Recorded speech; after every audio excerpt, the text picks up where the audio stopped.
a new creation. Tonight, the world and us are made new.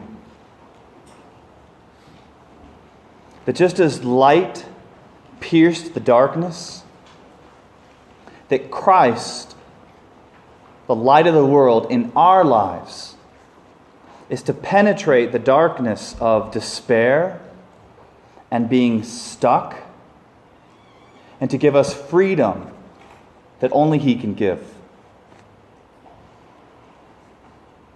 Us, then, we, transformed by the light in our lives, then are able to radiate that light to others. 4 years ago this night, there was a young sophomore girl. She was a little bundle of joy. I think she was at most 4 foot 10 inches. And she was baptized because somebody cared enough to invite her to come to church. And there she encountered the fulfillment of her deepest desires of her heart from the one who had given her her heart. She went on to graduate, and as she discerned, what do I want to do? She said, the thing that has most changed my life, the person who has most changed my life is Jesus Christ. And so she chose to go to other college students as a missionary to help them come to know the love of Christ that changed her life. She went to Nebraska after graduating, and this year she went to the University of Pittsburgh.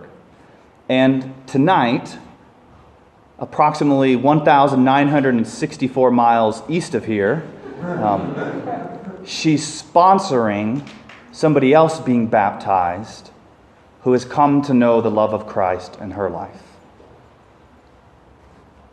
That her life, changed by Christ, has become a witness and a light to others.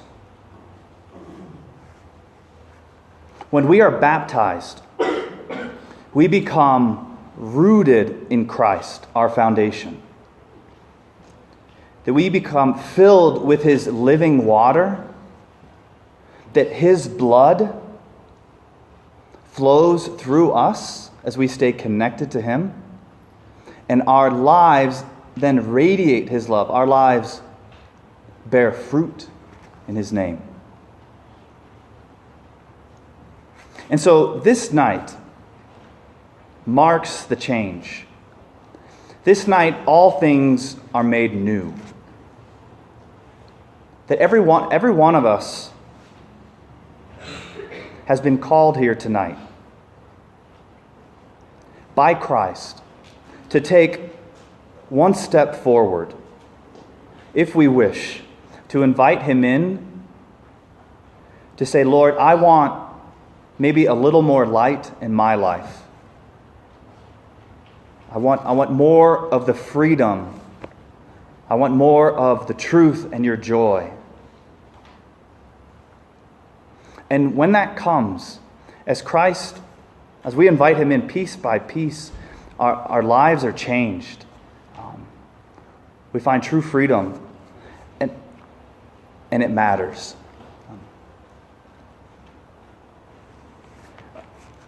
A few years ago, there was a young student I met at orientation, and her mother brought her up to me and said, Father, this is my daughter. I want her to know you and know where the Newman Center is. And I said, hi, I'm Father Matt. And her first words to me were, I don't think I want to be Catholic anymore. And in my Padre Mateo way, I just said, that's cool. I just want you to know that you're welcome. And she's like, huh? Well, she ended up accepting our invitation at some point and coming in her own freedom. And she began to encounter something. She began to encounter someone that wasn't the God of judgment that she expected. That wasn't the one that was making her feel bad about herself. but the one who helped her to understand herself. The one who began to give her help and strength to grow and to become more of who she is. And as she came to know Christ, her life began to change and her family began to see it. And she wanted her family to share in that. She's like, this is awesome. I want you to know Jesus, my best friend. She wasn't sure how to reach her parents, especially her dad, and so she decided to take a book that she enjoyed, that she thought her dad might, and she just conveniently left it in the restroom. And she noticed a few weeks later that the bookmark had moved. And after a while, her dad said, hey, do you have any more books? And because she had come to know Christ, that now her father was starting to know him. And he wanted to seek him. And then that thirst grew as his fulfillment grew. He ended up losing his job, which he took that opportunity to join 2 different Bible studies in his church. And so his life became more and more filled with Christ. God knew what he was doing because a few months later, in January, a year ago, he was diagnosed with pancreatic cancer. I remember going and seeing him just 2 weeks before his death. And he said, I am sad for my family, but I am so excited to go meet my best friend. And he was the one who was consoling his wife and daughters. That he had this serenity and peace that the world cannot give. And that his passing, while difficult, was a time of great peace and great hope and expectation to know exactly where he was going. This night matters. That the decision to invite Christ into our lives has consequences. Not just eternally, but even now. That when we are rooted in him comes peace and joy and life.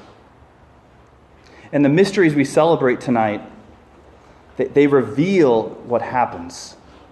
That Jesus takes death and he turns it on his head so that we don't have to fear it.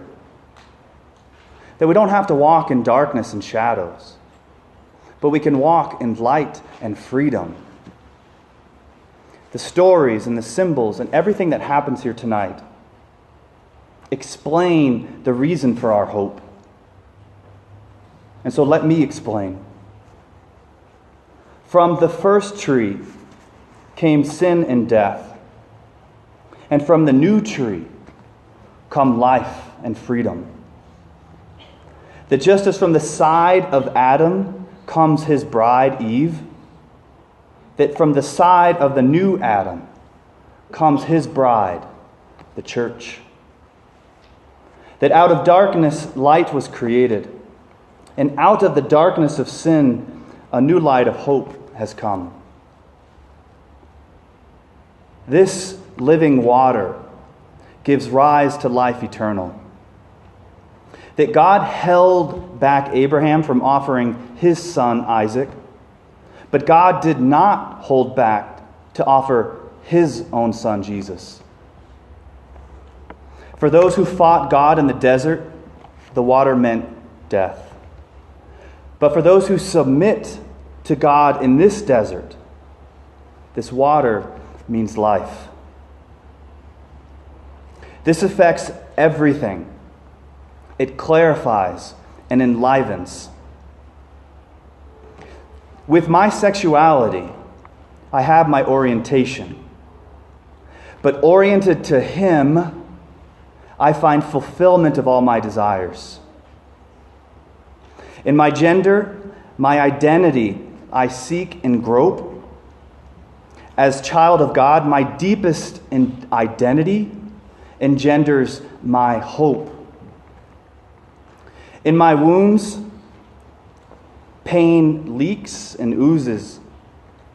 From his wounds, redemption soothes.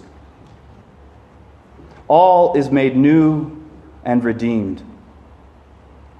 On this eve from dark is my plight. Out of the tomb, now freedom and light. Hungering for meaning and strength to go on, fed by God, the flesh and blood of his Son. A future beyond and living God, the world says nope. But on this night, Jesus Christ resurrected, given our hope. We are made free. I am free. His child to be, I am eternally set free, glory be. I am his, a new creation, for he is in me.